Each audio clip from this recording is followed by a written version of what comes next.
Hi, everyone. Thank you so much for joining us for this capital session. And I hope you've been enjoying it so far. I just want to encourage everyone to turn on their cameras and stay on mute for this exciting session. I'm going to pass it off to Matt to introduce the panelists for this capital session. Thanks, Naomi, and thanks to everyone that's joining. I know we're still getting folks popping in as we go here, and we welcome that. And actually, feel free to keep your camera on. We'd love to see your faces. We understand that maybe it's not, you don't have the opportunity to put your camera on because there's some sort of distraction in the background, whatever it may be. We've all been there. I know in the last 12 months, we've had to navigate life with Zoom. So it's great to have you. What's also great is I have some amazing panelists here that are going to be discussing alternative equity. And I know just the topic of equity can be both exciting and intimidating. And I think maybe the traditional thoughts about private equity and venture capital may have evolved in the past several years. And so what's nice is that someone who's thinking about financing and thinking about equity, there's a lot of different options that are out there. And my hope is that during this discussion, we can touch on some of those. You're going to hear about what's going on at each of these panelists' organizations and maybe even their thoughts on what else is going on out there. So I think it'll be a rich discussion, and I will be calling on each of them as we go through this. But if you have a question in the audience and you want to share or ask it, please write it into the chat box. We will try to tackle it in the last 10 minutes or so. And so I'll monitor the time, but Really? Can you help me choose the LinkedIn picture? And we're thrilled to have you here. And I would just say, if you're not muted, please turn your mute on, and you can keep your so I guess have your be muted, but you can have your camera on. So we have a great group. I'm going to introduce each of them briefly. You should have their bios, so we're not going to necessarily talk about each individual's background, but I will give them a chance to talk a little bit about the work they're doing and how it relates to small businesses and equity financing. So I'm going to start, and I'm just going to, what I'll do is I'll run quickly through our panelists, and then I'll circle back and start with the first one I mentioned. So we've got Shaun Randolph from Project Equity, who is also involved with SoTech. He just raised his hand. We've got Dianna Tremblay with ICA. Yep, thanks Dianna for waving. Tracy Gray from the 22 Fund. And we've got Charlie O'Donnell from Brooklyn Bridge Ventures. Great, thanks guys. And my name is Matt Camp. I am currently with Limelife Fempire Fund. I had spent my previous 13 years at ICIC, so I'm very familiar with this audience and ICIC's work. So I'm thrilled that we're able to get back together even in these circumstances. So Shaun, maybe I'll start with you, and just this question will be for all the panelists, but if you could touch on the type of capital that your organization offers, whether it's Project Equity or SoTech, how it fits into the overall capital spectrum, and what makes it different than maybe what else is out there. Absolutely. First off, appreciate you all having, and hopefully I can share some information that everybody finds valuable. As mentioned before, I'm here kind of wearing two hats. One hat, SoTech Ventures, is more on the capital raising, fundraising side for entrepreneurs and various other projects going into infrastructure, real estate, etc. Then the other hat is Project Equity, which is actually on the buy side of the equation, meaning we purchase businesses, and that is related to employee ownership. So purchasing businesses on behalf of employees so that employees can go from being employees to employee owners. That said, obviously there's a lot of unique characteristics to each of those. To be brief, SoTech Ventures focuses on the public-private partnership arena. So finding creative ways to partner with nonprofits in a way where your business can indirectly access grant dollars. Many of you all are familiar with SBA grants and things like that. There's a whole nother ecosystem of grants out there from private foundations that are accessible with creative public-private partnerships that can be established through various structures like licensing agreements and things like that. And then again, the unique factor on the buy side is, as you all build value in these businesses, as you all want them to be rooted in your communities, want them to maintain a certain legacy, serve a certain, demographic, putting those businesses long-term in the hands of your employees as well as yourself is a great way of preserving that legacy, keeping the value built rooted in the communities, and overall creating much more and addressing issues of economic inequality, income inequality, things like that as well. So that's the summarized version. Thanks, Shaun. Okay, and why don't I move over to Dianna? Dianna, if you could tell us a little bit about ICA. Yeah, ICA, we're an almost 25-year-old nonprofit based in Oakland, California. We accelerate great businesses to help close the racial and gender wealth gaps, and we do that through our accelerator programs and through our investment fund. And we're a nonprofit investment fund. We're also a CDFI, which is a federal designation that we have a mission in where we move our money, but we're a VC CDFI. So we act like a venture capitalist firm, but we have a very strong mission component, and I'm happy to be here. Thanks for having me. Thanks, Dianna. And next will be Tracy Gray, who I'm thrilled to see after 9 years. It's been a while, but it's great to have you, Tracy. Yeah, thanks for having me, and it's great to see you and see everybody here today. So I'm always listening to everybody else, and then I forget the question. So are you? Oh, yeah. Yeah, no problem, Tracy. So it is, what type of capital is the 22 fund offering? How does it fit in the overall capital structure? And then what makes it different? Okay, so the 22 fund, we're a early growth fund, meaning we invest in companies that are cash flow positive. We are a mission-oriented fund. I call us holistic investors instead of impact investors, because we look at the whole business and the whole impact we're trying to have.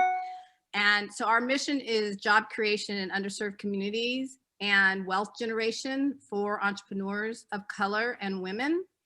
And we do this by investing in the manufacturing sector to increase their export capacity, so to grow internationally. We do this because we know exports can create jobs faster, and companies that export are more successful and more resilient. So that's our strategy. We have 3 different types of capital that we provide, because we don't think businesses all need equity and they don't all need debt, right? You have to know what's right for your business. So we do equity, non-control, minority stake. We're not trying to take over the businesses. We also do revenue share. So if you're already pumping out some capital, we'll share in that revenue with you and not even own a part of your business. And then we have sub debt with warrants, which is kind of a mixture of all of it. And so we approach each business where they are, not in a predatory way or an extractive way.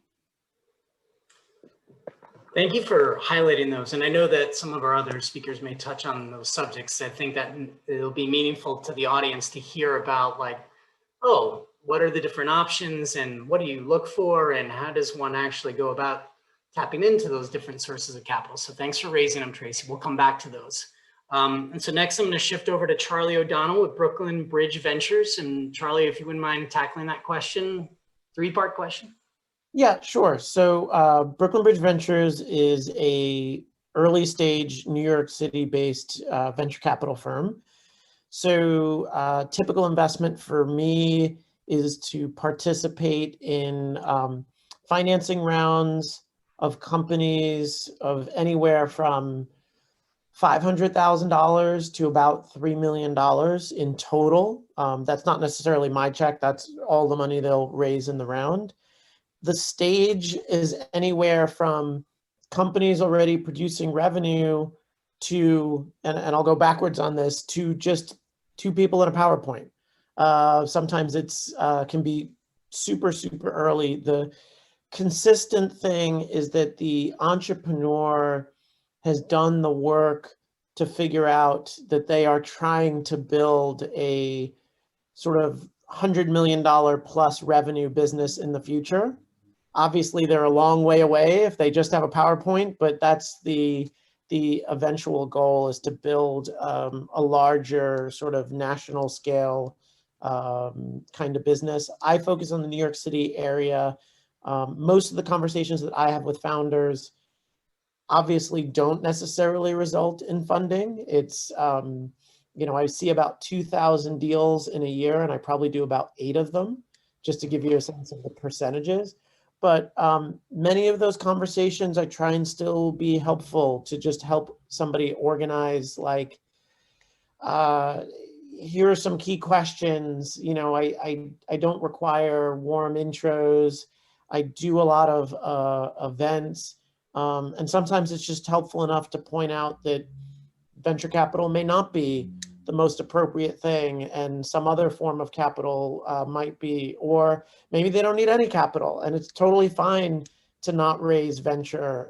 People hear a lot about my kind of financing and think they should be thinking about it, and maybe it's a fit for them, maybe it's not. So I'm open to having those types of conversations too.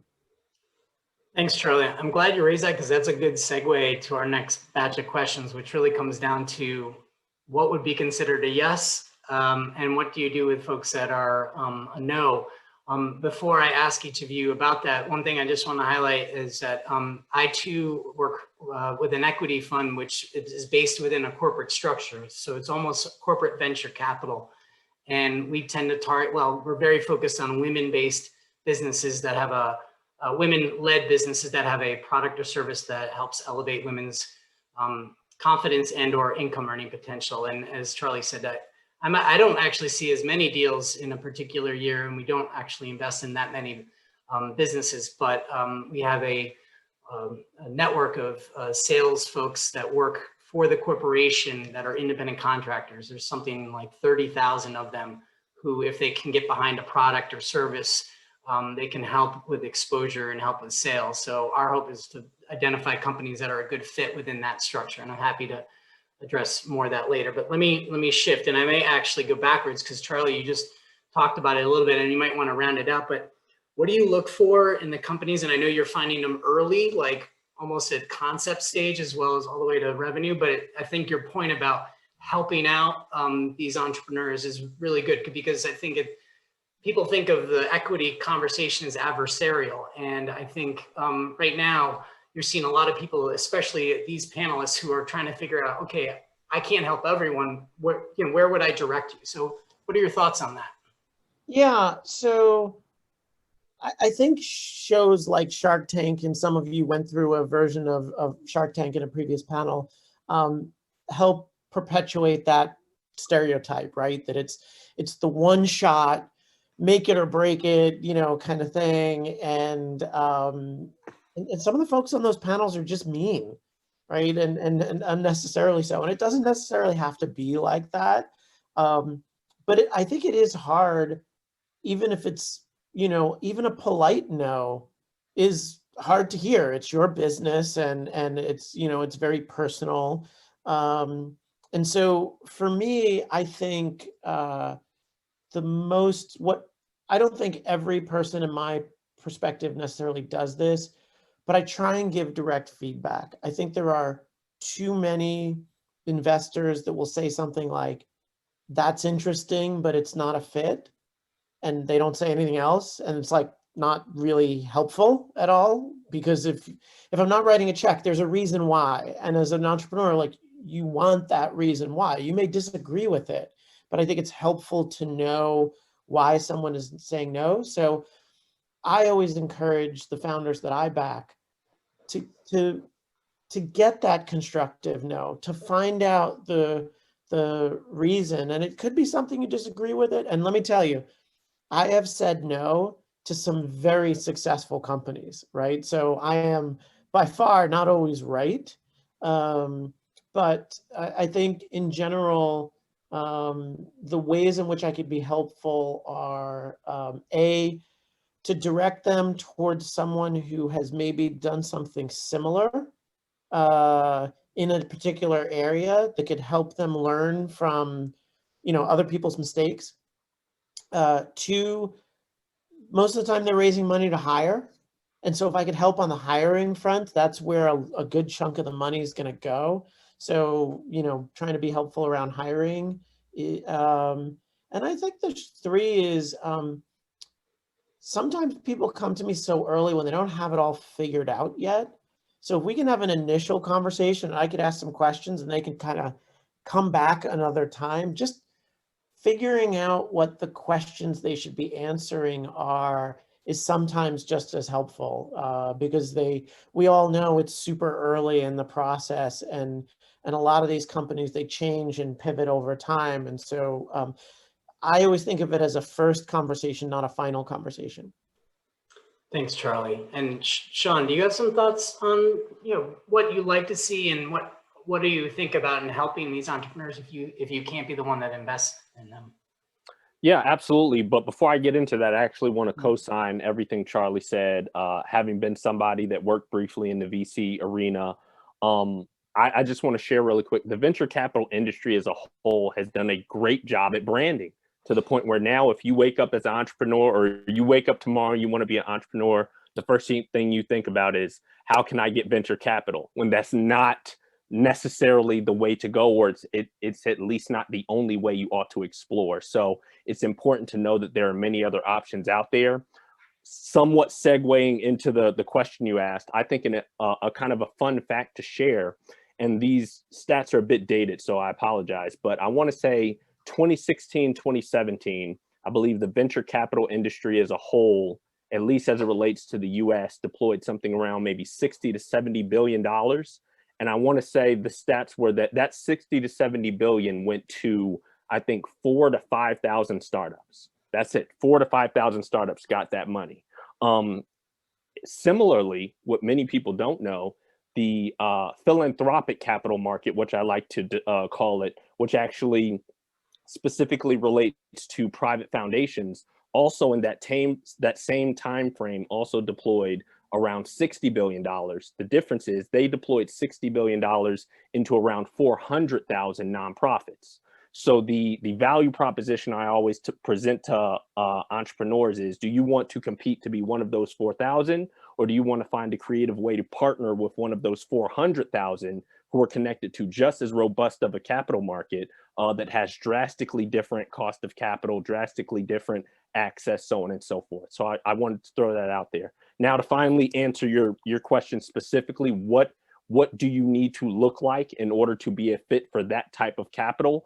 Obviously, if you're engaging with the nonprofit community, engaging with philanthropic capital providers, there needs to be a social enterprise element to your business. Some element of what you do has to be making the world a better place, for lack of a better way of sharing it. There needs to be social impact tied into the DNA of what you do. And if you can make an argument that your business helps people and it also helps the nonprofit that you're partnered with, that is the simplified but real answer on how to access non-dilutive capital via public-private partnerships. Thanks, Shaun. Dianna, as you listen to Charlie and Shaun's input on this, what's your perspective at ICA in terms of those that you can invest in and maybe those that you won't be able to? Yeah, we're a regional based investor. So we invest in the 9 Bay Area counties. So that one is a constraint for us, just based on our nonprofit charter. And really, what makes us a little bit different is that we do program-led investing. So all of our investments that we've had from our first fund, and now we're raising for our second fund, come through our programs. We make sure that everyone's on the same level set. So we really understand where folks are. We get to know them. And that helps us through due diligence, and that helps us through underwriting. That helps us when we are looking at submitting things to our investment committee. For companies that aren't quite a fit for us, because we're supporting, we have a very sharp focus on supporting entrepreneurs of color and women. We want to make sure that we're in the communities that we can find entrepreneurs who have those products and services that are benefiting their community, but also helping to build wealth for themselves and for their employees, but also supporting their community. And generally a company who is not a good fit for us, it's because they're not already generating revenue. They don't have traction yet. We are working with folks who are already in business, because we're trying to figure out, how do we help them continue to think about good job creation, but how do we really help them think about wealth creation over long term, and having a product or service that already has some traction once people get to us is great. And another thing is, people actually need our money. So if you have lots of other places you can get capital from, if you have friends and family you can lean on, if you can get money from a bank, or if you can get money from a traditional VC, probably not a good fit for us, because we want to make sure that we get capital into the hands of folks who get shut out of capital markets. So that's one of the things we do. And we work with lots of different partners and refer all over the place. We never leave someone just sitting there and not understanding why they're not a good fit, to Charlie's point, and then where do we direct them through a role of introduction so that they have a soft landing if they're not a good fit for us.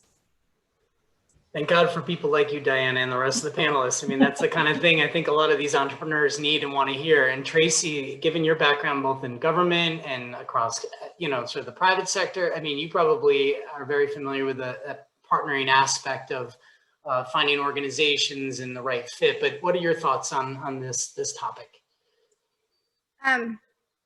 Well, so I'm thank God for the other panelists and them helping people if they don't accept them, because my firm, we actually, if we can't invest in you, it's very difficult for us to help guide people to other places. We try, but it's difficult because there's just got a lot going on. What is helpful for the entrepreneur to do themselves is really do your homework before you approach any capital source. I can't tell you how many times I get entrepreneurs coming to me that have a software business and we only invest in manufacturing, right? So that's going to annoy me, and that's not going to make me help someone to go someplace else, right? So any capital source you're going to, make sure you understand what they do and don't invest in. And it's just a simple go on their website. They will tell you what they do and don't do. And then if you're looking for equity, I think it was Shaun who gave you, and both Charlie and Shaun gave you background on venture capital. Venture capital for people of color is almost non-existent, right? So make sure you be ready for that. And what I'm trying to do, whereas I don't help individual companies that once I don't invest in them and I can't help you through the process, I'm working on system change to be able to get more capital in the hands of people of color who make decisions for the capital to get to entrepreneurs of color. So that's where I spend my time. So if you're asking me, can I help you get to another investor? I'm honestly not going to do that. I'm trying to change this system. If you recently, USA, I think the Project Dianna just produced the numbers after all the racial strife and all the awakening for people. Latinx and Black women still get less than 0.1% of capital from venture capital, right? So we're starting there. So I wanted to kind of level set and let people know where we are right now with venture capital and women and people of color. That's an important point, Tracy, and I may come back to you because that is a segue to some of the other questions we had that I'll ask the other panelists. But first of all, let me address the systems part, because I think that's a lot of what ICIC is trying to do too. While there's a lot of individuals that come through the programs, ICIC's goal here is to change the conversation so that people focus on some of the things that you just highlighted. But I also wanted to talk about this idea of, like, because you raised it, don't come to me if you haven't done your homework. Well, I think a lot of entrepreneurs right now are trying to figure out what they need to do to prepare to try to get funding, and how much maybe credit history may push them out. Like, if you have some thoughts on that, and then I'll ask the other panelists too. I do. So for once you do your homework and make sure your product or your service or your software, whatever your product is, fits that investor, then you have to think about, for equity looks forward and debt looks backwards, right? So if you're going to go to someone who's going to give you a loan, they're going to look, what have you done your last 3 years? Usually that's what banks do. Other more mission-oriented lenders might not be as strict as that, but they're going to look back at your business. Then a venture capitalist or an equity source is going to look forward. What are you projecting for your business to do in the next 3 or 5 years? So that means both of those, you have to have, on a minimum, your financials together in a way that people can read where you've been and where you're going. Because if you don't have your own financials, and then you want to, you're going to be a steward of our capital, why would we trust that? right? That if you don't have your basic financials, so that's what you want to make sure that you're ready for. And there's lots of organizations like from SCORE, or I think ICIC does it too, is helping you get your financials at a place that an external source can look at them and see where you are as your business. And then equity capital also is to help you scale really big, really fast, right? Equity is to help you beat your competitor. If you don't have a business that can be, and I think it was Charlie that said $100 million or $1 billion business, if you don't have that vision for your business, equity is not going to be right for you, because you'll get external pressure from those investors to go really fast, and you may not want to do that. Right. And so you want to make sure what your interests are aligned with that investor or that capital source. So you guys are working in tandem to the direction you want to go. You don't want to just get money for money's sake, because dumb money can be really bad money for your business. Right. And then for debt, banks are looking at your personal collateral, to me, I think that's criminal for a business to put your house up to grow your business, right? So try to find capital sources, and I think and I'll stop because I could go on all day about that. Try to find capital sources that are going to work with you, so you don't have to put your financial security for you and your family on the line to grow this business. Yeah. That answer your questions, Matt? It did, Tracy. Thank you. And I think it gave our other panelists some things to respond to. Charlie, do you mind if I swing it over to you and get your thoughts on this? Because I think you were the one that said, hey, this is a question we should talk about. Yeah, for sure. And actually, I just want to comment on something that Tracy said about the numbers in venture capital. And let's keep in mind the context of, like, I'm the generic, mediocre, straight white dude writing checks saying this, but also over 50% of the teams that I've backed have diversity on the founding team. And the thing that I think is really, really important is those numbers need to be better, but I really can't emphasize how much you shouldn't let them stand in the way of your pitch and the aggressiveness of your pitch. I can't tell you how many, I would say almost 100% of the founders who have ever pitched me for a round that was less than $1 million were either women or people of color. Like, I can't think of like a time where I've had like just the mediocre straight white guy coming in saying like, I only need this amount of money. They all come in asking for, $5 million and then I need to like talk them off the ledge. What winds up happening in a lot of these conversations is, because most of the industry by number is white men funding white men, the industry gets lazy. And what we wind up doing is saying, okay, every single person that comes in, they're going to ask for way more than you need, and I'm going to take them down because they're asking for 3 million, but they really don't need 3 million. And they're telling me that their business is going to be $200 million in revenue, but I need to take a haircut on that. So when the Black female founder comes in and pitches me and says, no, I actually only need this amount of money, and here's realistically what I really think business is going to be, too often the VCs do the same thing. And they take those assumptions down and they say, well, you told me you can only be a $50 million business, and I'm taking that down, and that's going to be too small. Well, I think it's important for investors to turn around and ask those founders, do you think it's possible you could be $1 billion business?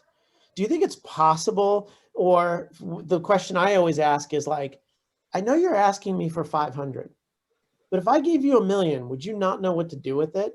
And of course they all are like, oh yeah, of course I would know what to do with it. Like, here's why. And so I always tell them, like, so ask for the $1 million.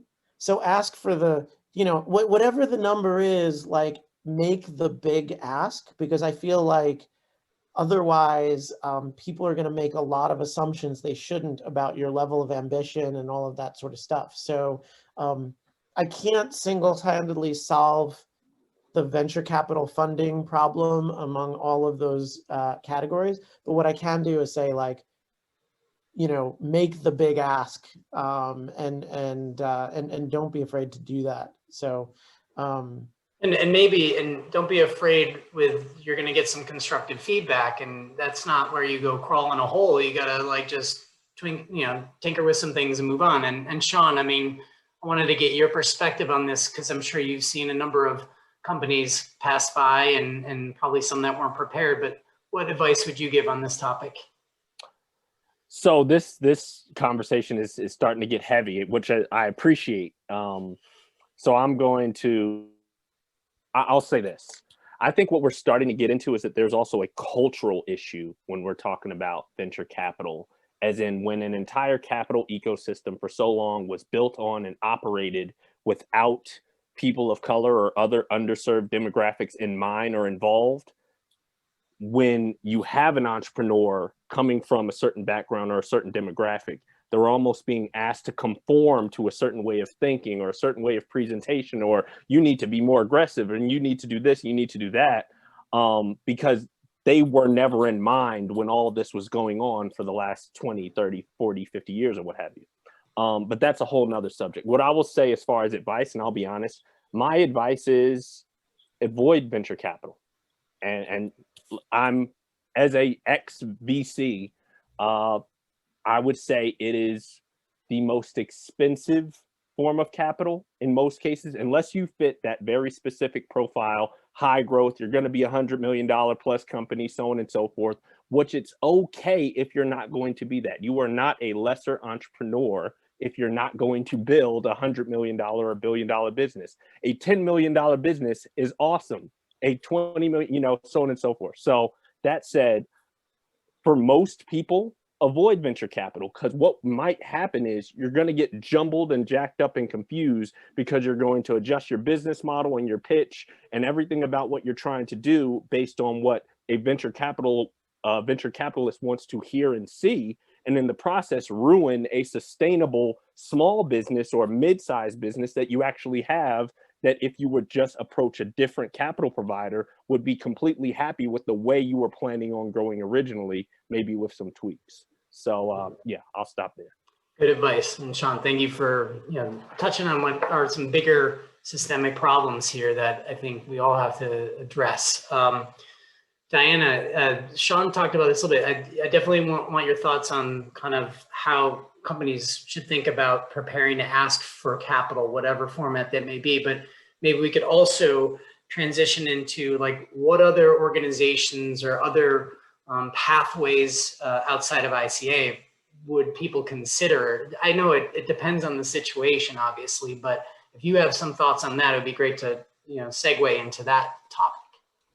Yeah, I'm trying to figure out how to organize my thoughts based on what everybody said, because I have a lot of things in my brain. We'll start there. That's fine. I want to back up and do a couple of qualifiers. So I think, when we talk about equity, alternative equity, VC, private, I think there's a lot of words flying around. And I think it's like understanding the capital spectrum, knowing that you could get money from a family member, you can use your savings for your business, you can bootstrap for as long as you can choose to fund your business that way as well. You can also try to seek out smaller amounts of equity. You can go find if somebody or an organization will give you $25,000 in equity for less of a stake and maybe a little bit more wraparound. So I think there's a lot of different ways you can look at what equity as a tool and what do I need in my business right now. And like, you're not going to go to a VC to buy a piece of equipment. You're going to go to the bank and get an equipment loan for that. So just understanding all the different levers and what you do. And to the point I think Tracy and Charlie made, it's like, if you're going to grow really, really big, going after those big dollars is important. You want someone to be there that trusts you and can fund those losses for you. A bank's not going to do that. But it's also like, you don't need to be $100 million company. It's really good to build wealth for yourself and your employees. And I think if you think about how that relates with your community, you're building wealth within your community too. And so it's like, where do you want to be? What do you want this business to do? and what are the levers you can do that. And like, no shade, you can be $100 million company. That's amazing. You can be $1 billion company. You just have to figure out what you actually want, and what your investors' exits are going to be. You don't have to sell your company. You can raise another round of capital. You can build wealth in lots of different ways and pay people back in lots of different ways. So I think there's a lot to unpack in all of it, but it's like, what is the capital your business needs at that moment in time to get you to, if you're at A, to get you to B or C or D. So I already forgot the question. That's all right, Diana.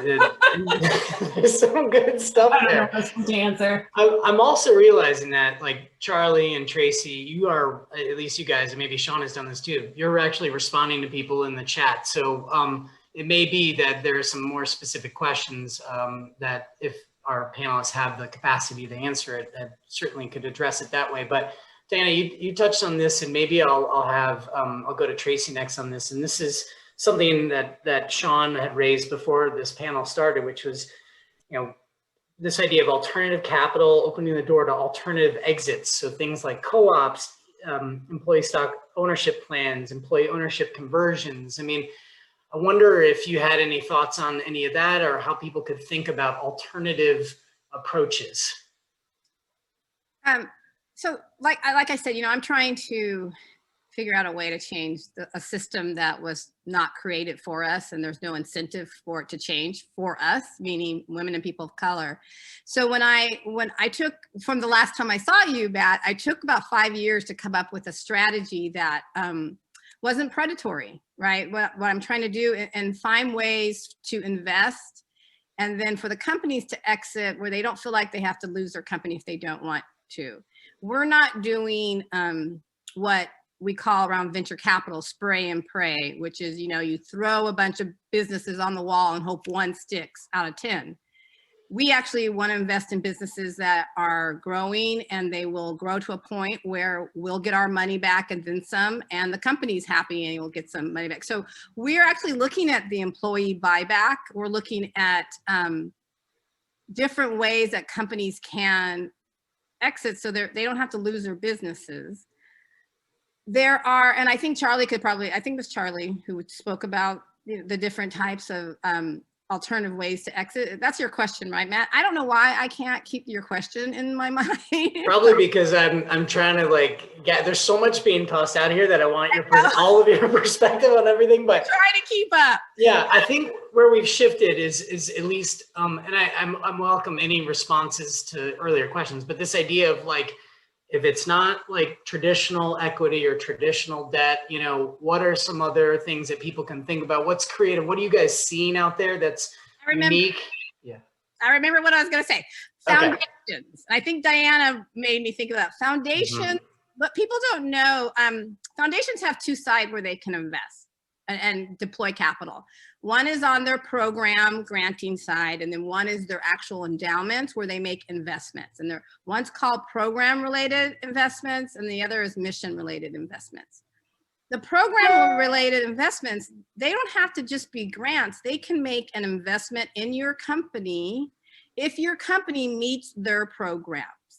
So if you, and then they'll expect, they're not looking for market rate return, so the pressure isn't the same that you would get from a venture capitalist. So look at some of your community foundations, some of your, the larger state foundations or national foundations, and see, once again, the same way you would do the research around a fund, around that foundation. And sometimes these foundations aren't even aware that the flexibility they have with that what they call the PRI capital. So that's one way to look at it too. There's also, if your business fits their mission or their program, they can do technical assistance grants to help you build up, your infrastructure, a certain part of your business. And that's not what they call non-dilutive. No one's going to take a part of your business to get that capital. And then on the mission related side is a little harder because that is almost traditional investing, but take a look at any foundations that are in your community and see if there's capital you can get from them. Now they take longer. They'll take longer. It'll be just so don't go when you have something you need right away. Start now to get that capital maybe 6 months from now. Good point, Tracy. You actually made me think about, not everybody has access to foundation.org, but that is a platform. You might be able to access it through your local library or whatever, but that lists out all the foundations. You can search by geographic area. I think you can research by their causes or whatever, but there's usually some detail in there about whether you can apply for those either types of grants or investment opportunities. So that might be one channel for folks. Charlie, I see you nodding your head. So do you have some thoughts here too? Yeah, I'm also just generally kind of fidgety, so that Welcome. might be a few. But I was thinking about the way that people talk a lot about this. I almost feel like is a little bit backwards, where we start talking about like, what kind of financing do you need? And most of the early entrepreneurs I find haven't yet thoroughly answered the question of, how much money do I need? And what can I do with it?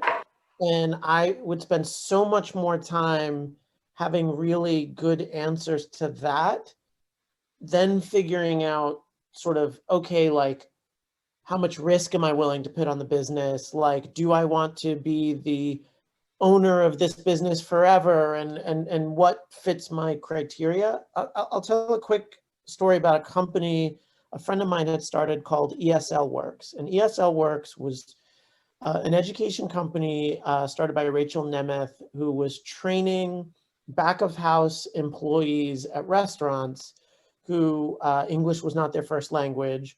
And that was a barrier to them for employment growth, obviously, because you can't move to the front of the house and to be a waiter or bartender or whatever if your language skills are getting in the way. And it was just basically like, she was doing most of the teaching. She had somebody else helping her out. She had a couple of clients here and there. And she was just trying to figure out, how do I stop teaching so that I can go get some more clients? And so like her question initially was just like very small, and she was trying to figure out how to answer that. And one of the things I encouraged her to do was to form a little board temporarily, like not give any equity out to anybody, but just get 3 or 4 people around the table who you think are business savvy, who know a little bit about your business, and do like 3 to 4 meetings, buy them lunch, just to kind of like throw your problems out there and have some other people take a look at it from a different perspective. And one of the things, after helping her build her first financial model, which she didn't have the time to do it. She'd never really gone about doing it. What we realized is, if all she did was just asked her clients to pay up front for the year, that would have given her enough capital initially to hire a salesperson to get more clients. So she was like all wrapped around the axle around like, do I get angels? Do I get VC? When just having some people on the outside look at her business and be like, actually, you don't need any of this. Have you ever asked your clients to just pay up front if they plan on paying all year? 6 out of the 7 of them agreed to pay up front. Anyway, fast forward a couple of years later, she has now just raised a $2 million round of venture capital financing for this business after a couple of pivots and some growth. So like, she never intended to raise venture. All she was looking to do was to solve this immediate small cash flow problem. But just having that like outside perspective helped her figure out how to self-fund through her clients.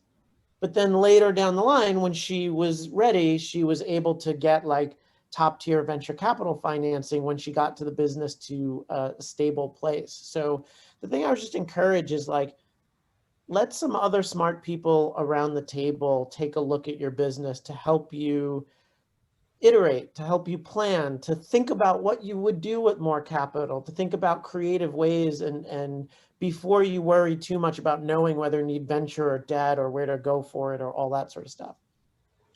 Thanks, Charlie. And I'm just going to flag, it's about 15 minutes left in the session. I wanted to save some time for questions from all of you that are out there. So I'm sort of keeping track in the chat box, but please submit any questions. I wanted to get at least Shaun and Dianna's, any other final thoughts from them on some of these things that we've been talking about, and then we can address any questions that come. So Shaun, whether it be about alternative capital to alternative exits, which I know is a question you raised, or to like Charlie's point about ways that folks can finance their business organically. Like, would love to hear what you think about some of these things.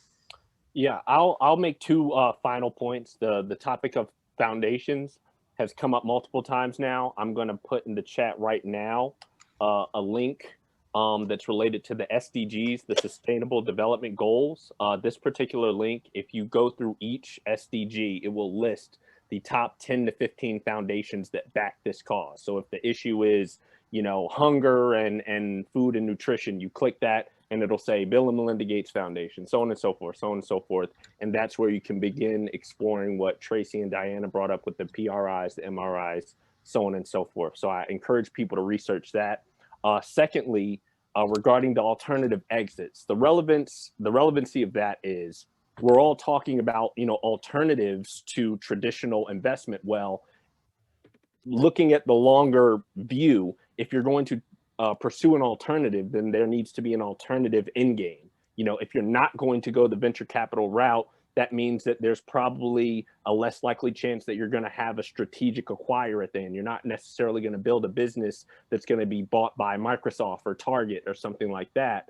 And you're maybe also not going to build a business that's necessarily going to IPO. So when it comes time for you to exit, well, what are your options? And that's where Dianna as well, we're both savvy in the employee ownership piece, where you're essentially building value in a business and selling that business to your employees. And so I'm not going to get too heavily into it, but it is I'll also add a link related to that.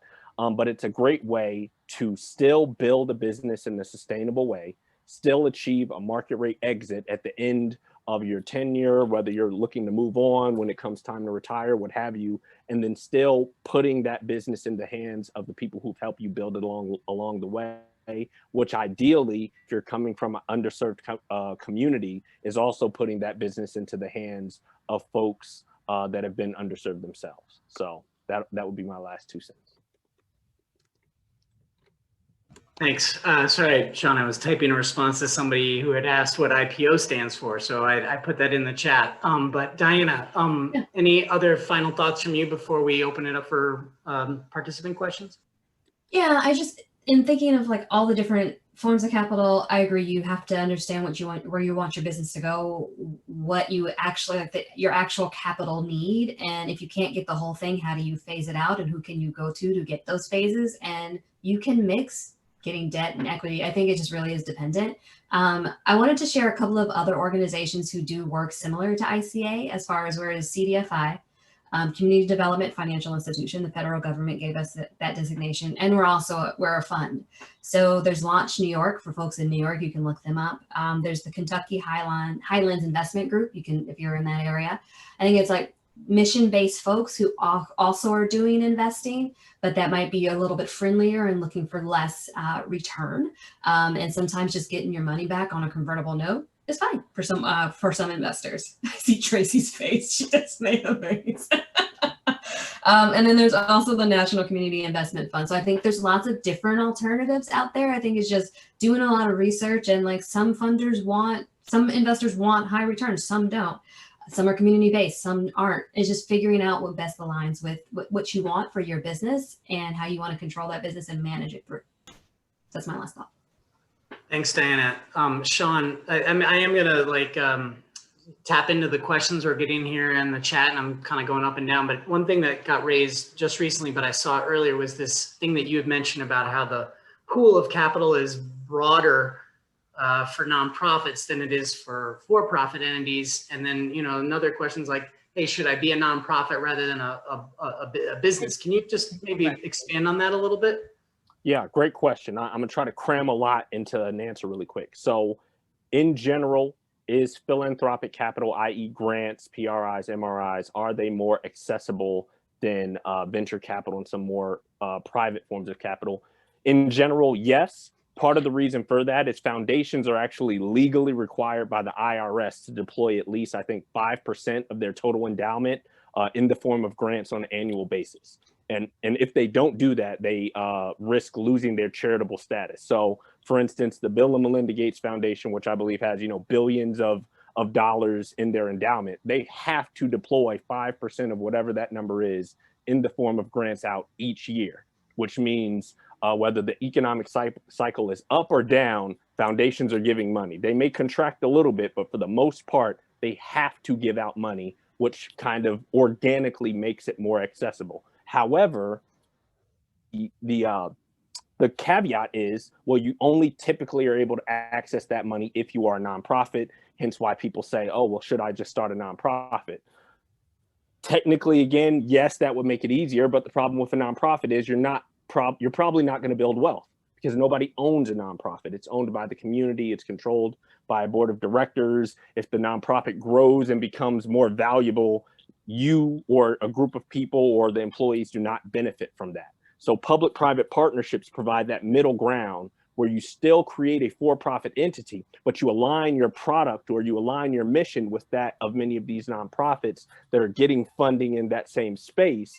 And you create these creative relationships so that you can still grow, build wealth, so on and so forth, while the nonprofit can still continue, achieve its mission, so on and so forth. So hopefully that answered the various aspects of that question. Matt, It can did. I put a little asterisk on that? Absolutely, jump in there. Yes, foundations put more money into more nonprofits and maybe into some more businesses, but I want to be clear, it is not easy to get foundation money either. And if you're a person of color, 7% of all philanthropic dollars went to people of color, all philanthropic dollars, and 3% went to women and girls of color. So once again, there's systems problems there too.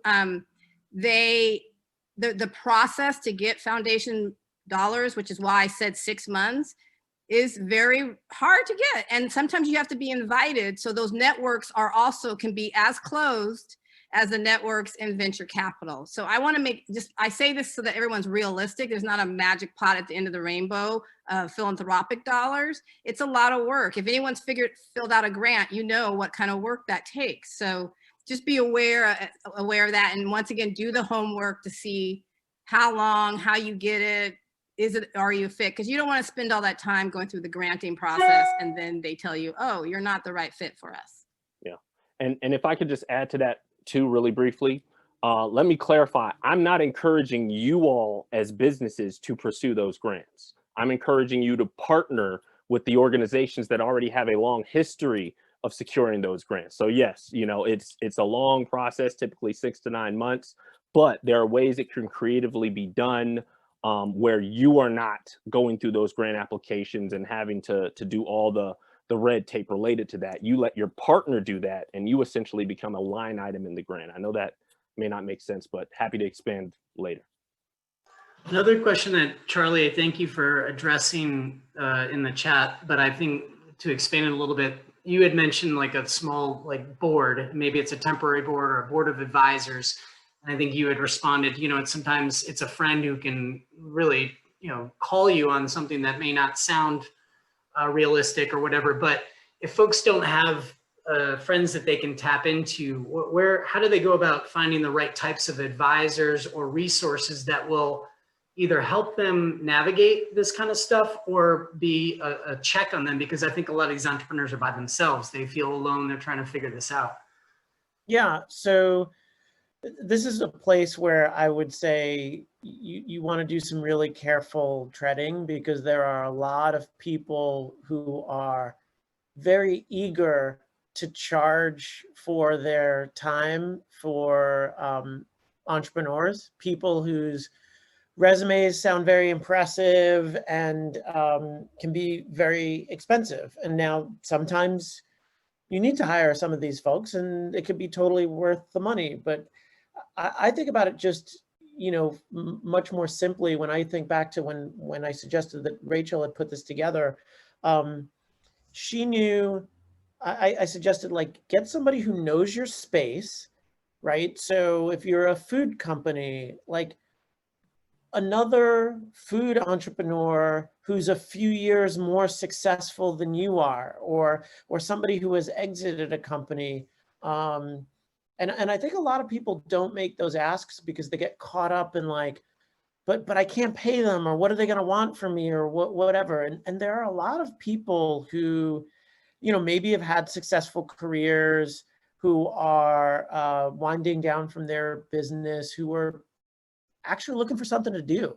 And even like 2 or 3 meetings could be a good getting to know you process for them. Like maybe they officially join your board later on, or maybe they officially become an advisor later on, but they're not going to want that day one. And a lot of those folks are happy to sit down over a working lunch or two to just kind of help you figure some stuff out. So somebody knows the industry. I think somebody who's business savvy, who can help you tinker around a financial model, or at least is knowledgeable enough to be dangerous on various forms of debt, or the realities of what banks look for, or projections and stuff like that. And then, you know, it's like the friendly face in the room too, I think, to just, you know, just keep you grounded, I think is really important. And I've seen this kind of thing happen. I think the key is making the ask finite. In other words, saying, I'm putting 2 working lunches together, 3 working lunches together, and then you're done. Because I think what sometimes people hesitate to commit is like, oh, am I going to be on this person's board forever? They're never going to stop asking me questions. I don't have the time. But if you just say, no, I just need to get to a certain point. I want to hammer out a pitch. I want to hammer out a plan. It's 3 lunches, then you're done. No other commitment. You'd be surprised about, you know, how many people might be willing to do that. Or friends of friends, you know, post on LinkedIn, hey, I'm putting a couple of working sessions together. Does anybody know someone who is smart, financially savvy, who might be willing to just, you know, help whiteboard on a business or something like that, and leverage your network for that. Okay, so we have, it'll be just a little over 2 minutes left. I want to probably close this, although it seems like a hard question, but someone wrote, please highlight the top 3 most important keys to success to obtain capital from venture and how to reach out to them. I think you can each maybe address, like, there's so much there. But if you have any final thoughts, I'm going to start with Dianna, because I haven't heard from Dianna in a while. If you don't mind, I'm giving you a second to kind of get ready, but just anything about how one should approach venture capital if they're interested right now, and then any other final thoughts you have. Yeah, I think mostly everybody said it. Do your research. Like you have to do your research, and that's like off top when you go out to reach out to people. Because I think to Tracy's point, if you go to her and you ask her about the software thing and she does hardware, like you're already done at that point. And I think really just having your ducks in a row. So venture, they're putting their money into you and trusting you as a founder, but your foundation of your business has to be in order. Like you got to have financials. You just have to have the fundamentals down and in a place that people can see it. So you can have a data room that has your deck, has your financials, has articles of incorporate. It has all the things already so that people know that you're actually really serious about getting the money and you're ready to go. Thank you, Dianna. Tracy, any final words that you wanted to express? Yeah, mine's more philosophical. I'm a Buddhist, so I kind of start with kind of that way. And I put it in the chat, just don't let your fear stop you from asking what you want. Don't start at a place of scarcity, start with abundance. It's kind of what Charlie said. He said about, these young white guys that go in there and it's like, I'm worth $100 million right now, give me 10 million. And then a lot of women and people of color will come in, well, we just need $100,000. And I have a friend who's a venture capitalist, and she says, when women come in, I double their numbers. And when men come in, I divide them in half, and then she'll get to the right place. And she's done that without fail. So go in for what you want, not what you think you need, and just be as big and bold as you can. Okay, Charlie, and then I'll finalize with Shaun. Charlie, any final thoughts? Yeah, one quick hack. I mean, you guys have done a great job convening a bunch of people here. and the panelists, and it's been super useful for me to hear, and hopefully for all of you. This kind of thing, like any of you can do for other entrepreneurs, like in your own local area. I have a friend that was trying to figure out how to manage a remote tech team. And I told him, why don't you put on a panel from people who have done it successfully, ask some people, and then throw it out there for other entrepreneurs, because you're not the only one asking that question. So instead of asking people for 3 coffees, he just asked them to be on a panel, and people were like happy to be in front of an audience because they get that question asked all the time. He got his questions answered, as did 100 other people. So I would encourage you to go into your communities and try and be both a resource to other people while also getting your own questions asked. Great, thank you. And Shaun, any final words while we close? I would just say, I know it sounds cliche and a little corny, but have a wow factor. Have something, if you're dead set on pursuing venture capital or investment in general, have something that will make people's jaw drop and make waves to the point where maybe they're looking for you before you ever approach them. You know, become a thought leader, do panels, do discussions, put your idea out there as much as possible and reasonable, and make it so that the world wants to learn more about whatever it is you're working on. I want to thank all 4 of my panelists. Great insights, great perspectives. I appreciate it. Charlie, Shaun, Dianna, Tracy, and you know, again, some of you asked this. All these sessions are recorded. I'm sure ICIC will figure out a way to share it with you all. But I'll transition to Naomi to see if there's any final comments, housekeeping or whatever. But thank you to our panelists. Yeah, I just want to say thank you to everyone, to all the panelists, and also to Matt to moderate. The next step is Steve Grossman is giving out the closing remarks. So if you guys can head back to the main room to check that out. And then there's also the speed networking. And that will be in the main room. And thank you, everyone. Thank you, guys.